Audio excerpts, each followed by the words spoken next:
So me and one of my employees were doing a passport application, and it's new to us, so we were working together as a team, and we were sitting there doing the passport application, and this lady was looking at us, watching us, and I thought she was going to say something about how we was working together, and she said, "Can I tell you something?" And I said, "Yeah."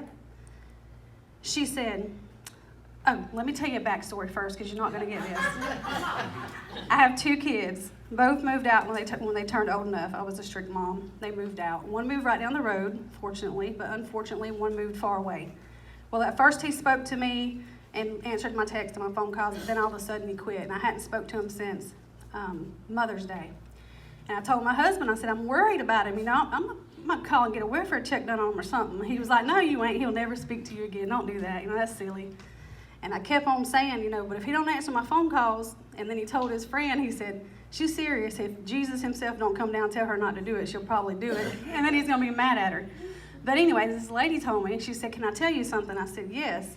And she said, sometimes our kids grow up and move away. And she says, for some odd reason, sometimes they don't speak to us. She said, "I had a child that I would call and text all the time." She said, "And I finally had to back off." She said, "It was 8 years later." She said, "He didn't speak to her for 8 years. She says, "But finally, he spoke to her, and they're on good terms now. Like, they talk all the time." And I was like, "Okay." She says, "I'm telling you that to just tell you to back off, and your child will reach out to you." And I said, "Okay." And I thought, wow, how did she? Okay, that's weird, but that's not all. That's not all she said. She said, she said, "Also, do you know that closet or room or whatever it is?" And I got a room that I turned into a closet. Remember I said that last week? She said, "Closet or room or whatever it is that you go in and pray in." And I said, "Yeah," because I don't do it no more. I quit doing it because my dog would bother me, so I started doing it on the way to work. She said, "Well, tell that dog," and I didn't tell her nothing. She said, "Tell that dog to sit," and she snapped her fingers real loud, "or put him outside." She said, "But he likes that," talking about the Lord. And what I got from that is the Lord doesn't want me to worry about my child or irritate him, just to pray for him.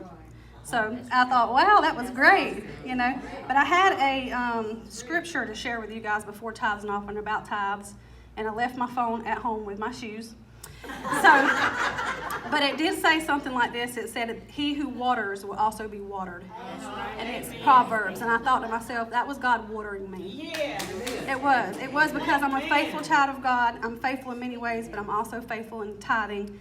And so I just want y'all to know that, if you tithe, if you be faithful in many ways, the Lord will be faithful right back.